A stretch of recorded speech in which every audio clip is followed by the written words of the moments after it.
Hello दोस्तों, स्वागत है आप सभी के। तो आज की इस वीडियो में लेकर आ गए हैं दोस्तों जैक बोर्ड क्लास 9th जो होने वाला है आप लोग का 6 मार्च के एग्जाम है ना, उसके लिए हिंदी के पेपर को लेकर आ गए हैं जो कि आपके एग्जाम के लिए काफी ज्यादा महत्वपूर्ण रहेंगे। तो अंत तक बनेगा वीडियो में। अगर वीडियो पसंद लगेगी दोस्तों तो वीडियो को लाइक करें, चैनल को सब्सक्राइब जरूर कर लीजिएगा।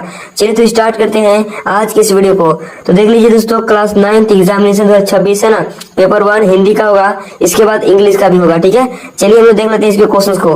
तो देख लीजिए दोस्तों, कुछ इसी प्रकार से आप लोगों को पेपर देखने को मिलेगा है ना।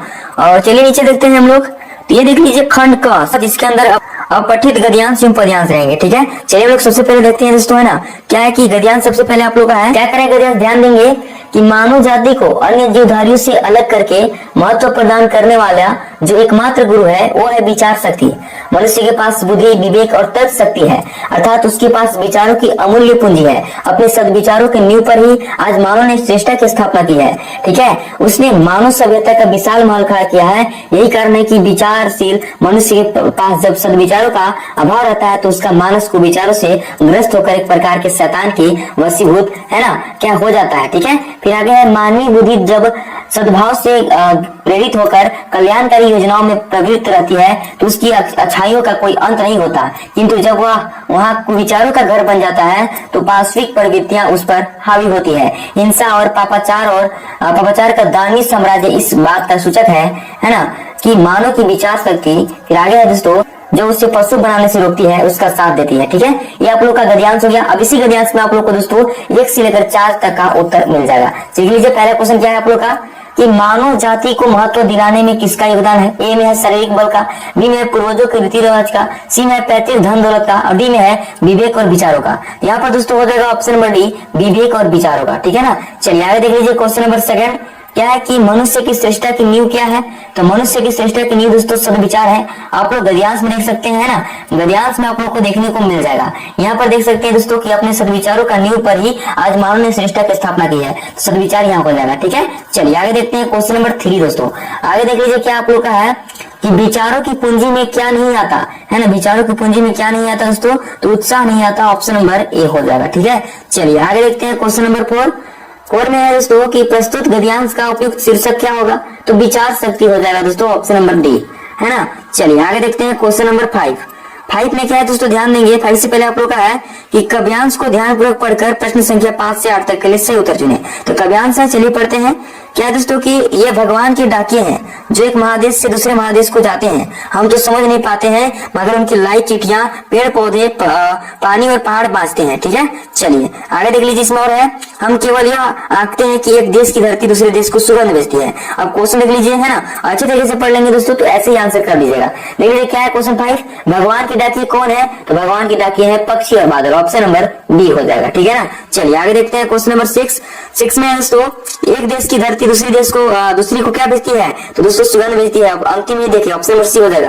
आगे देख लीजिए 7 नंबर, क्या है दोस्तों कि प्रकृति को किस रूप में प्रस्तुत किया गया है, तो संदेश वाहक के रूप में दोस्तों, ऑप्शन नंबर सी हो जाएगा। ठीक है, आगे देख लीजिए 8 नंबर क्वेश्चन, क्या है कि पेड़ पौधे पानी और पहाड़ क्या बांचते हैं, तो चिट्ठियां दोस्तों, ऑप्शन नंबर बी हो जाएगा। ठीक है, चलिए आगे देखते हैं 9 नंबर क्वेश्चन। क्या है दोस्तों, ये आप लोग का व्याकरण से क्वेश्चन आ गया खंड ख है ना, जो कि 9 से लेकर 20 तक रहेगा।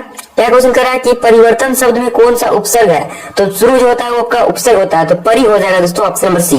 ठीक है, आगे देख लीजिए 10 नंबर क्वेश्चन, क्या है कि किस शब्द में एक प्रत्यय नहीं है, तो धार्मिक में देख लीजिए है दोस्तों, आर्थिक में भी है, वार्षिक में भी है, लेकिन शिक्षित में है नहीं ना, तो ऑप्शन नंबर डी हो जाएगा दोस्तों। ठीक है, चलिए आगे देखते हैं 11 नंबर क्वेश्चन, क्या है कि इस नदी में स्वच्छ पानी है। स्वच्छ कैसा विशेषण है दोस्तों, उसका गुण बता रहा है, क्वालिटी बता रहा है, तो वो हो जाएगा गुणवाचक विशेषण, option number D, adjective of quality. ठीक है, आगे देख लीजिए 12 नंबर क्वेश्चन, क्या है कि मानव का सही विशेषण रूप क्या होगा, क्या है, तो मानवीय हो जाएगा दोस्तों, ऑप्शन नंबर बी हो जाएगा। ठीक है, मानवीय जो शब्द दिया है इसको आप लोग देख लेंगे, एक गलत भी दे सकता है, इसलिए आप लोग मानवीय ये सही है। ठीक है ना, चलिए आगे देख लीजिए 13 नंबर क्वेश्चन, क्या है कि कवि का स्त्रीलिंग रूप होगा, तो कवयित्री हो जाएगा। कौन सा, देख लीजिए, यही आपको हो जाएगा कवयित्री। ठीक है, ऑप्शन नंबर सी, ये बहुत ही फेमस क्वेश्चन है, बहुत बार रिपीट हुआ है दोस्तों। ठीक है, आगे देख लीजिए 14 नंबर क्वेश्चन, क्या है कि पुस्तक का बहुवचन होगा, तो पुस्तकें हो जाएगा है ना, तो कौन सा ऑप्शन में है, तो ऑप्शन नंबर सी में है, तो सी इसका राइट आंसर हो जाएगा दोस्तों है ना।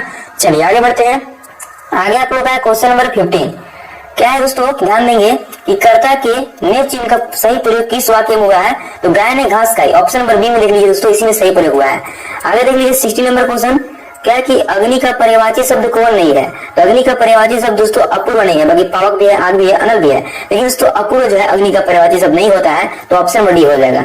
आगे देख लीजिए 70 नंबर क्वेश्चन दोस्तों, क्या है कि प्रश्न का सही विलोम क्या होगा? तो प्रश्न का सही विलोम की बात करें दोस्तों तो अप्रश्न हो जाएगा, सीधी सी बात, ऑप्शन नंबर ए हो जाएगा। ठीक है, चलिए आगे बढ़ते हैं दोस्तों।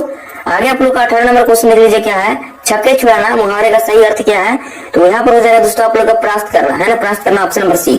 आगे देख लीजिए 19 नंबर क्वेश्चन है, 19 नंबर दोस्तों, अन्न, अन्य का सही अर्थ भेद कौन सा है? तो अन्न मतलब होता है अनाज, क्या होता है दोस्तों? अनाज होता है, और अन्य का मतलब होता है क्या होता है दोस्तों? दूसरा, है ना, तो ऑप्शन नंबर डी हो जाएगा। देख लीजिए अनाज दूसरा। चलिए आगे देख लीजिए 20 नंबर क्वेश्चन, क्या है कि प्रातः काल हुआ और चिड़िया चहचहाने लगी, यह किस प्रकार का वाक्य है? ठीक है, तो दोस्तों आप लोग का हो जाएगा और लग गया, क्या हो जाएगा? और लग जाएगा दोस्तों, तो आप लोग का संयुक्त वाक्य हो जाएगा, ऑप्शन नंबर बी, पहचाने का तरीका हो गया। ठीक है, चलिए आगे देखते हैं, अगर जिस वर्ड में आप लोग जिस सेंटेंस में लगे और, तो आप लोग का संयुक्त वाक्य के अंतर्गत आ जाता है। ठीक है, चलिए आगे बढ़ते हैं दोस्तों। आगे आप लोग का 21 नंबर क्वेश्चन देख लीजिए, क्या है? गद्यांश है दोस्तों, है ना, खंड ग में देख लीजिए गद्यांश दिया है। चलिए गद्यांश को पढ़ते हैं। क्या कि सन 1857 ईस्वी में विद्रोही नेता बंधुपंत नाना साहब कानपुर में असफल होने पर जब भागने लगे तो वे जल्दी में अपनी पुत्री मैना को साथ नहीं ले जा सके।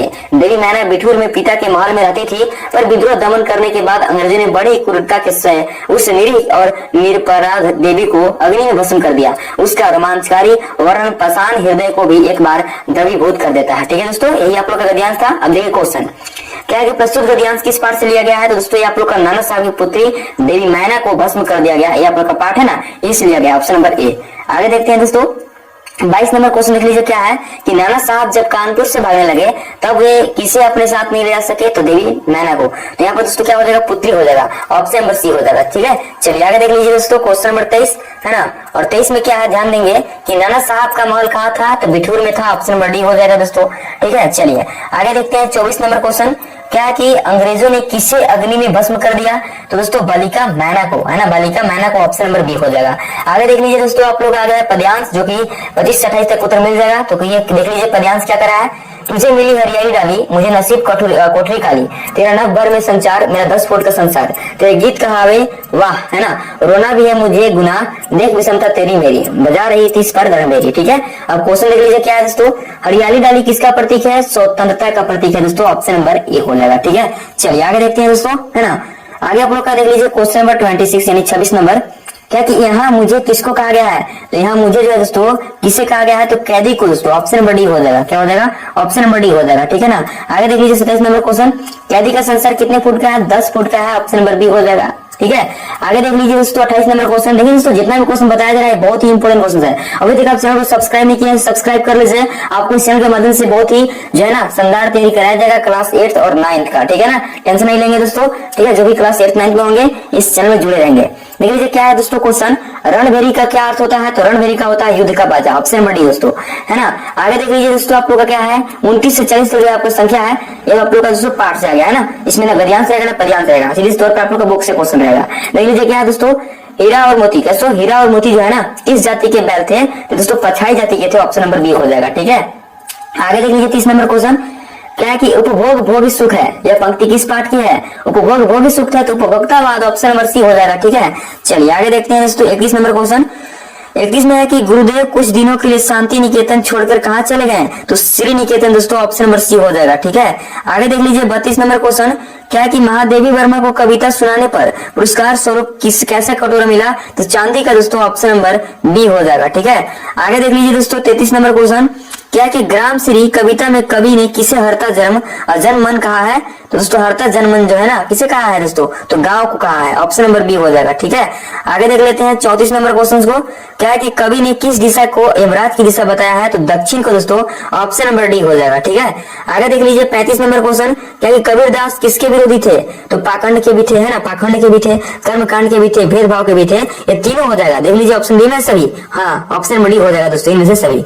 आगे देख लेते हैं दोस्तों क्वेश्चन नंबर 36, क्या है कि कबीर रस खान मनुष्य के रूप में किस गांव के बाल गवाल बनकर जन्म लेना चाहते हैं, है ना। तो दोस्तों हो जाएगा गोकुल, ऑप्शन नंबर ए हो जाएगा। जितना भी क्वेश्चन कराया है बहुत ज्यादा इंपॉर्टेंट है, ठीक है। हर वीडियो को आपको देखिएगा दोस्तों, है ना, कह रहे कि यहाँ से क्वेश्चन अलग नहीं आएगा। आगे देख लीजिए 37 नंबर क्वेश्चन क्या है कि माटी वाली किस शहर में माटी बेचने जाया करती थी? टिहरी शहर में, ऑप्शन बड़ी हो जाएगा। आगे देख लीजिए दोस्तों 38 नंबर क्वेश्चन क्या है कि गोपाल प्रसाद विवाह को क्या मानते थे? तो बिजनेस मानते थे, ऑप्शन नंबर सी हो जाएगा, ठीक है। आगे देख लीजिए 39 नंबर क्वेश्चन दोस्तों, लेखिका की दादी किस प्रकार के व्यक्ति को सही राह पर ले आई, है ना। दोस्तों ये हो जाएगा आप लोग का एक चोर को, ऑप्शन नंबर डी हो जाएगा, ठीक है। बढ़ते हैं 40 नंबर क्वेश्चन क्या है कि इस जल प्रलय में पाठ में किस प्राकृतिक आपदा का वर्णन किया गया है? तो बाढ़ का दोस्तों, ऑप्शन नंबर बी हो जाएगा, ठीक है। तो इस प्रकार से दोस्तों आज की इस वीडियो में 40 मोस्ट वायरल क्वेश्चन देख लिए, जो कि आपके एग्जाम के लिए काफी ज्यादा महत्वपूर्ण। तो उम्मीद करते हैं दोस्तों आपको ये वीडियो पसंद लगी होगी। अगर वीडियो पसंद लगी हुई दोस्तों तो वीडियो को लाइक कर, चैनल को सब्सक्राइब जरूर कर लीजिएगा और अपने दोस्तों के पास शेयर कर दीजिएगा। चलिए मिलते हैं इस वीडियो के साथ, तब तक के लिए जय हिंद, जय भारत।